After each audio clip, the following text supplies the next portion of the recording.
Welcome and thank you for joining me for Tax Break. This is a podcast about South African tax for South African tax professionals and practitioners.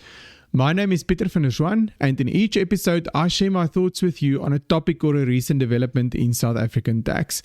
And I try to keep the episodes short enough that you can listen to them whenever you've got a few minutes to spare in your calendar. I would like to ask before we start with the episode that if you like the podcast, please consider sharing the link with someone else who you think would also enjoy listening to it. If you do this on a regular basis, you would really help me to grow the listener base in the long run and to continue to grow it. Today is our second last episode for 2025. Then I'm taking a bit of a break in December and we'll resume in the middle of January when everything gets back into full swing. So we are talking about some of the changes proposed in the Taxation Laws Amendment Bill that was published last week. So this week we're talking about the changes to the VAT of schools that's been proposed. Next week, we're going to talk about changes to the understatement penalties, or the USPs as they're also known. Right, so on the school VAT changes. So it always makes sense to look at what does the law currently say, what will it look like, and then to debate a bit as to what the effect could be. Right, so what is the current law? The current law basically has two parts consisting or dealing with schools. So we find it in section 12 of the VAT Act. So important again, especially for the topic of today. Section 12 is the provision that deals with exempt supplies, and an exempt supply means it's a supply where there's no VAT if you make the supply. But unlike a zero-rated supply where it's taxable just at the rate of zero, for an exempt supply, you're not making a taxable supply, so you cannot claim the input tax on your costs incurred to make that supply. So the two exempt supplies relating to schools as this law stands at the moment, Roman 1, so 12H Roman 1 says the supply of educational services provided by the state or a school registered under the Schools Act, and then a list of other entities. So the educational services provided by a school are exempt from VAT. The second one in Roman 2 is the supply by a school, amongst others, where that supply is made solely or mainly for the benefit of learners or students, and what's being supplied is goods or services, including domestic goods and services, necessary for and subordinate and incidental to the supply of your educational services. If those goods or services are supplied for consideration in the form of school fees, tuition fees, or payment for the lodging or board and lodging.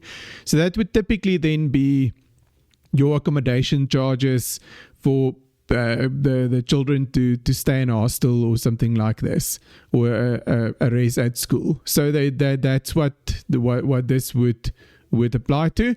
Anything else supplied by a school that's not educational services, not these the other necessary subordinate and incidental types of supplies, are then taxable supplies as it stands at the moment.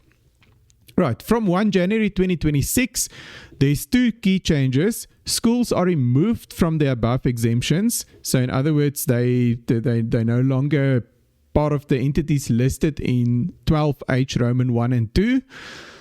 There's a new section 12H Roman 4 that's added, and that provision says the supply of any goods or services by a school registered or provisionally registered under the South African Schools Act.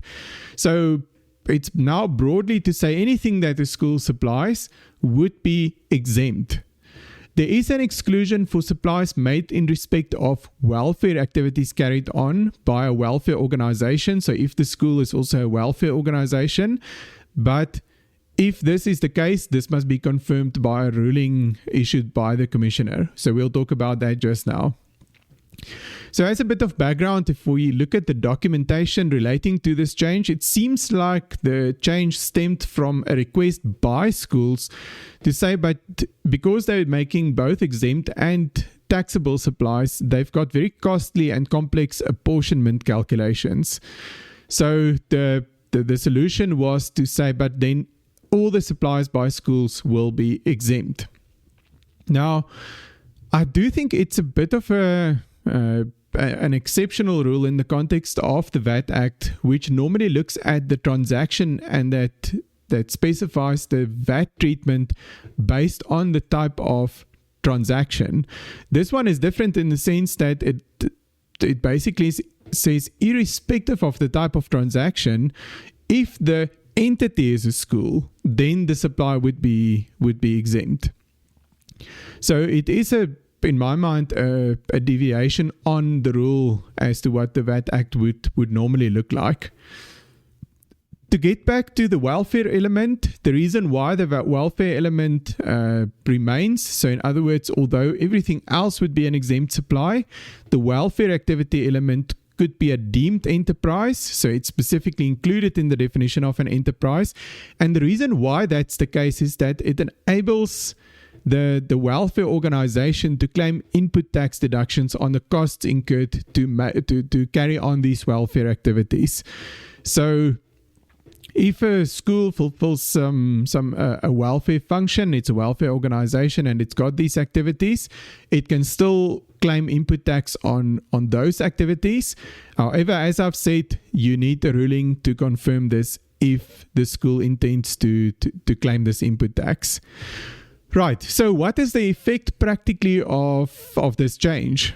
I think in my mind, or in the context where I've dealt with some of these schools, the real effect would be for a lot of schools would have incurred, would make taxable supplies by renting out facilities.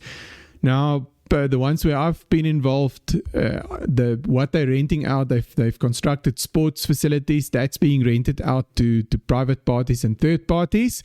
And that's not educational services. It's not closely related. It's not part of these incidental supplies relating to their educational supplies. So therefore, those are taxable supplies. Now, the critical part here is a lot of these sports facilities, and I'm sure that there must be other types of infrastructure that schools could have constructed as well that's not necessarily sports related. But these things require a lot of capital at the costs to construct it. And on that substantial capital outlay, the school would have then claimed input tax because it was going to use the sport field or the sports facility to make taxable supplies. Now, because of this change, any supply made by a school, as long as it's a school, will no longer be a taxable supply. And the reality is that the school, so whether it's renting out or whatever the activity is, because it's a school, it will be exempt. So the reality is that the school is going to no longer make taxable supplies, therefore it's going to cease to be a vendor. And once it ceases to be a vendor, under Section 8.2 of the VAT Act, you then have a deemed supply of your assets that you've used to make taxable supplies. It's the deemed supply happens at the lower of cost or the market value of the assets, and that deemed supply then has an output tax charge effect when the entity ceases to be a vendor. So back to the example on the sports facilities, let's say you've spent 20 million rand to build your sports field that's going to be rented out, or your sports facility. You claim 3 million rand as VAT on that. Now, when that sports facility is going to be used to make taxable or exempt supplies, you're no longer a vendor.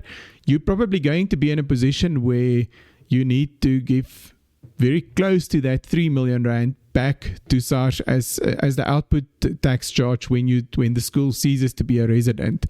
So the reality is that this is going to mean that the schools will require quite a bit of cash for this. Now, I think for these big infrastructure projects or capital projects at the schools, it would probably have been part of the budgeting to say, but we need 20 million rand, we don't need 23 million rand because we would be able to claim the input tax back. So it's not as if the school is in all likelihood sitting on this cash, so it would have to find a way to raise this cash. So what the legislation allows is to say that if the sole reason for your output tax charge is this amendment to Section 12H, and because the entity ceased to be a vendor, the tax is payable in 12 monthly installments starting from 1 January 2027 as the Commissioner may allow. So Section 8 to capital H has got a provision to say, but we're giving you a bit of room to make a plan to pay this tax. Although I think in the context of a lot of schools, I'm not so sure what that plan would necessarily be, where you would raise that amount of money, other than through school fees, which I doubt would be a popular decision. So I think even though the school would have a bit more time to pay the tax, it's probably still going to be quite a big decision as to how to raise that money. There's also a concession related to this to say that if you cease being a vendor on 1 January 2026, that's when the tax is technically due. So if you don't pay it, then there's penalties and interest. So there is a concession in Section 9 sub 14 to say that there would be no penalties and interest until the amounts become due under this installment arrangement. And then lastly, there's also a Section 40 cap E that basically provides that for past assessments that were finalized before 1 January 2026, those cannot be opened. So the school's positions would be clear as to what happened from a VAT perspective. There's no risk of possible changes to what happened in the past. Right, so I think if we can summarize, for the schools affected, I think the effect could be quite significant. It could, of course, also be that there are some schools that are not affected by this at all. So if the entity didn't construct these types of projects and the supplies that are currently taxable are not that big, then it may not be a big effect. But for those affected, I would think because it stems from capital investments, it could be quite big. And I think even with the relief, you probably need to, as a school, do some careful planning as to how you're going to fund this VAT obligation. Right, that's it for this week's episode. If you've got any questions, comments, please let me know in my email address is in the show notes, so you're welcome to drop me an email. And then just a reminder, as always, that nothing in this podcast is intended to be tax advice. It's for information purposes only. It's also not a substitute for getting tax advice on the topic that we spoke about today. Until next week, goodbye.